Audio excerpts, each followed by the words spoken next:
भेंडी तुम्ही कधी अशी कुरकुरीत खाल्ली आहे का? मग आजची ही रेसिपी पाहिल्यावर तुम्ही कायम अशीच भेंडी बनवाल. नमस्कार, स्वागत आहे तुमचं आपल्या चॅनलवर. आज आपण बनवणार आहोत अशी कुरकुरीत भेंडी की एकदा खाल्ली की पुन्हा पुन्हा खावीशी वाटेल. त्यासाठी तुम्हाला खास एक इन्ग्रेडियंटसुद्धा सांगणार आहोत. भेंडी अशी बनवली की अजिबात चिकट होत नाही आणि एकदम खमंग लागते. त्यामुळे व्हिडिओ हा शेवटपर्यंत नक्की पहा. कुरकुरीत भेंडी करण्यासाठी आपण येथे अर्धा किलो भेंडी घेतली आहे. 2 ते 3 वेळा स्वच्छ पाण्याने आपल्याला येथे भेंडी धुवून घ्यायची आहे. त्यानंतर चाळणीत आपल्याला पाणी निथळायला लावायचं आहे. भेंडी आपल्याला स्वच्छ कापडाने पुसून घ्यायची आहे, कारण सर्वात महत्त्वाचं म्हणजे ती पूर्णपणे कोरडी करायची आहे. कारण भेंडी ओलसर असेल तर ती चिकट होते. आता भेंडी आपल्याला उभी आणि पातळ कट करून घ्यायची आहे. त्यामुळे भेंडी छान क्रिस्पी म्हणजेच कुरकुरीत होते. पातळ कापावर मसाला नीट कोट होतो, त्यामुळे चवसुद्धा जास्त छान लागते. तर आपल्याला असे भेंडीचे उभे आणि पातळ काप करून घ्यायचे आहे. भेंडीमध्ये नैसर्गिक चिकटपणा असतो. जर आपण मोठे तुकडे असेच ठेवले तर तो जास्त जाणवतो, पण पातळ काप केले तर भाजी कोरडी आणि छान लागते. भेंडी आपली छान उभी पातळ कट करून झालेली आहे. आता आपण भेंडीला मसाला लावून घेऊया. त्याशिवाय तुम्हाला एक खास इन्ग्रेडियंटसुद्धा सांगणार आहे, ज्याने आपली भेंडी अजून छान खमंग लागते.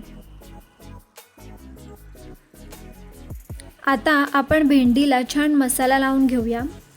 त्यासाठी आपण येथे घेतले आहे 4 चमचा बेसन पीठ, 3 चमचा मिरची पावडर, 2 चमचा काश्मीरी चिली पावडर, अर्धा चमचा हळद, 1 चमचा धणे पावडर आणि चवीनुसार मीठ. आणि जो आपला सिक्रेट इन्ग्रेडियंट आहे तो थोड्या वेळाने मी सांगेन.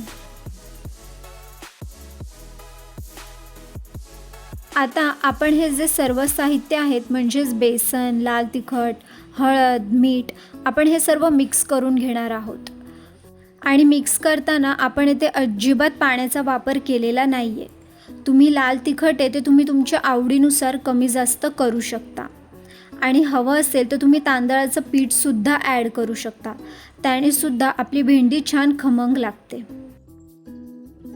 आता आपलं खास इन्ग्रेडियंट म्हणजे कॉर्नफ्लॉवर.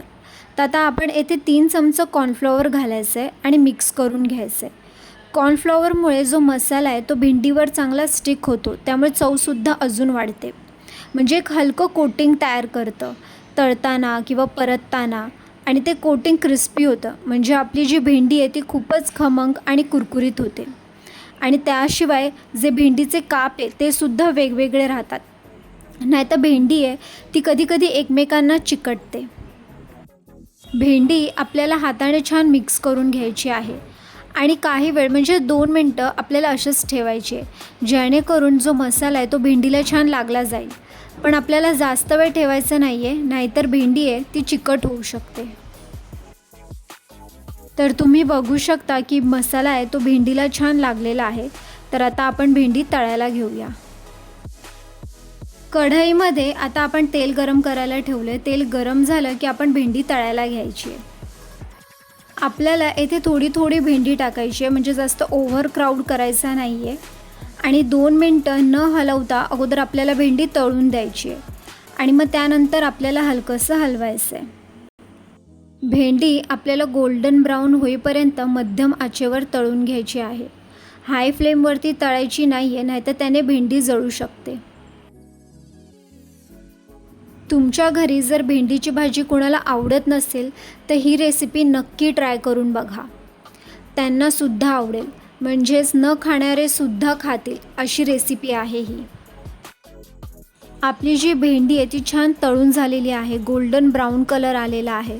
तर आपण आता भेंडी बाहेर काढूया. भेंडी तळून झाल्यावर जेव्हाही तुम्ही खात असाल त्या अगोदर तुम्ही जर वरून थोडा चाट मसालासुद्धा घातला तर भेंडी अजून छान लागते. तर आहे ना अगदी सोपी आणि झटपट रेसिपी. ही भेंडी इतकी क्रिस्पी होते की मुलं आणि मोठे सगळेच खुश होतील. तर येथे तयार आहे आपली एकदम कुरकुरीत आणि खमंग भेंडी फ्राय. ही रेसिपी तुम्ही नक्की ट्राय करा आणि कशी झाली ते आम्हाला कमेंटमध्ये नक्की सांगा. व्हिडिओ आवडला असेल तर लाईक, शेअर आणि चॅनलला सबस्क्राईब करायला विसरू नका. थँक्यू.